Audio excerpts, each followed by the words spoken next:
Amanda Cadabra and the Hidden Depths by Holly Bell.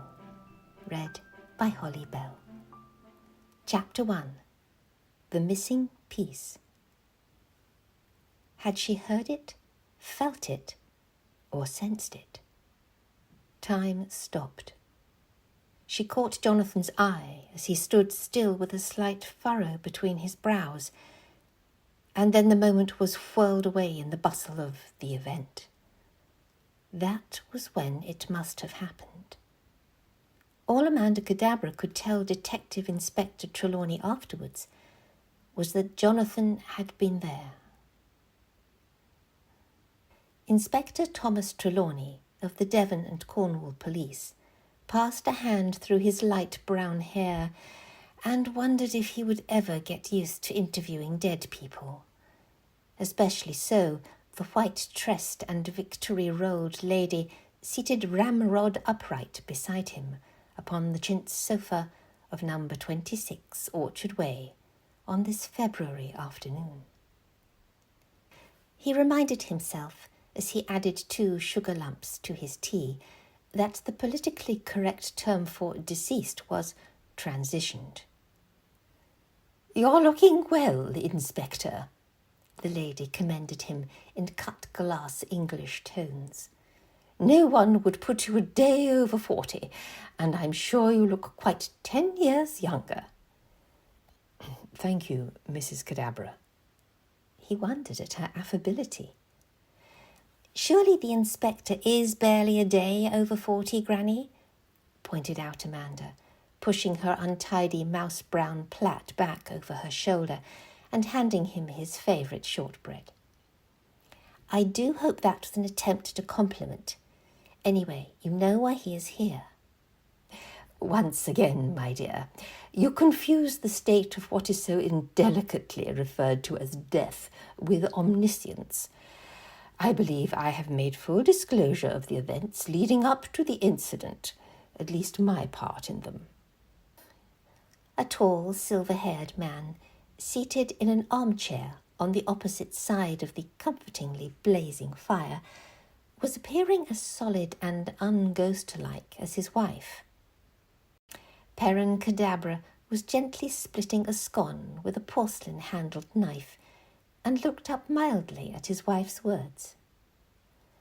"But the case isn't closed, my love," he pointed out in his gentle Cornish-flavoured voice.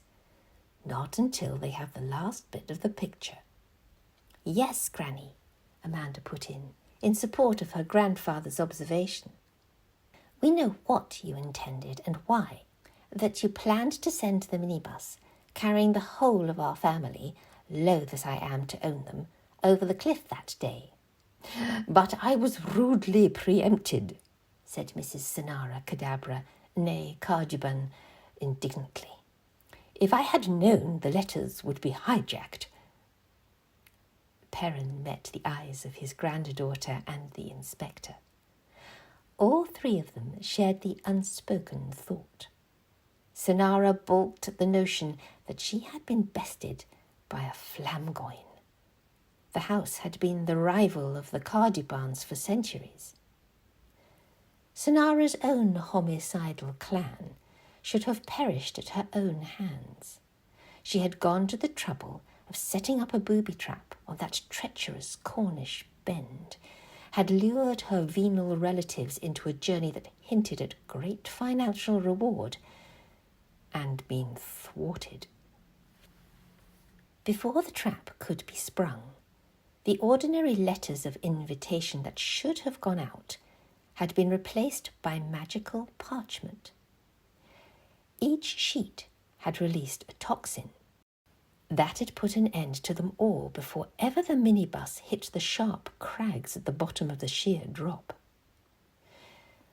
"What your granny is saying," Perrin explained, covering his wife's discomfiture, "is that she wants to know who told the flamgoynes about her plan as much as you, Ammy love, and the inspector do." "So you will help, won't you, Granny?" asked Amanda, her blue-brown eyes looking into Mrs. Cadabra's violet orbs in what she hoped was a persuasive manner. "I really don't see what I can contribute," Sonara replied. "But very well, young Thomas Trelawney, ask away." His pleasant features broke into a smile at her use of his first name. Trelawney owed her his life, as he had recently become aware, and had hoped his acknowledgement of this connection between them would make her more approachable. However, there was no dimming Amanda Cadabra's love of the cat-and-mouse game she so enjoyed playing with him. She was not about to abandon her entertainment. "I expect you want to know what connections I had with your family," she continued. "I prefer not to think of the Flamgoynes in that light, Mrs. Cadabra. They are my maternal grandmothers. I am a Sonara smiled triumphantly. She had already thrown him onto the defensive. He grinned in acknowledgement. "Well, yes, nevertheless, I would like to know." "None," she pronounced crisply. He looked at her in surprise. "I have no connections with them whatsoever," Sonara elucidated. "There used to be the occasional Cold War truce party between the Cardiubarns and the Flamgoynes, but you must remember that I had left Cardiubarn Hall in my youth. When we eloped," added Perrin Cadabra with a twinkle. Sonara's face softened as she glanced at her husband, and they shared a reminiscent moment. She continued, "I returned only at my mother's request for Amanda's birth, and thereafter to deliver and collect her for their inspection at intervals, until, at the age of 3, they finally gave her over to our care, and we departed for Sunken Madley. By the time of the incident, I had had no association with any of the Flamgoynes for over 20 years. Trelawney moved on. "Whom did you instruct to send out the letters? Your man of business?"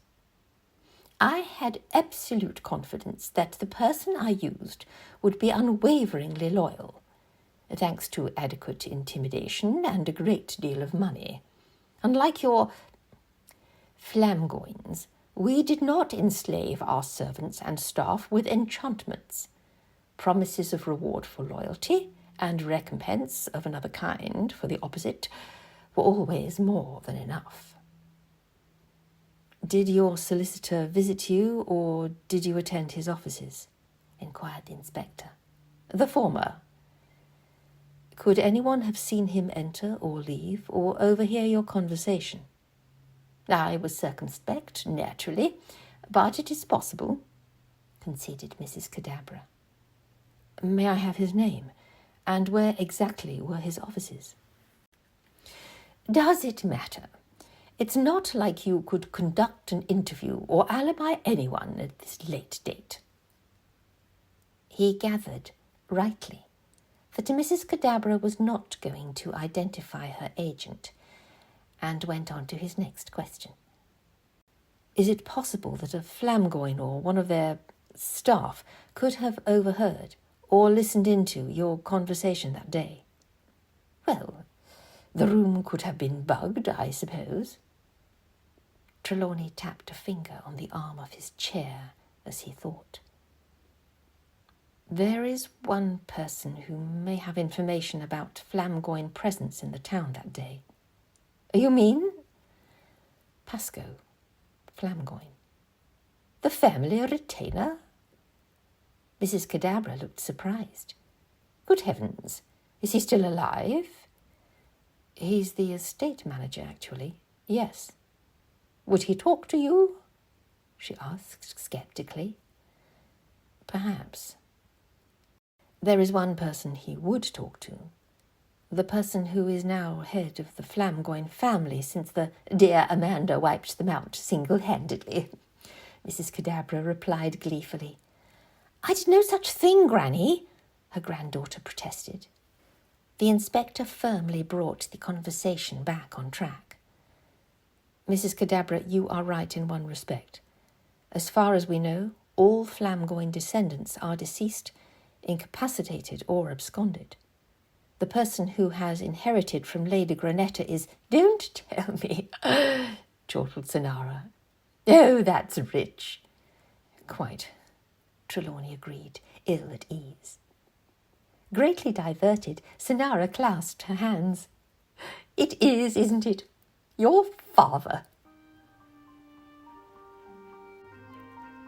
That was Chapter 1 of Amanda Cadabra and The Strange Case of Lucy Penlower by Holly Bell. Read by Holly Bell. Available from Amazon, Kobo, Apple Books and other bookstores.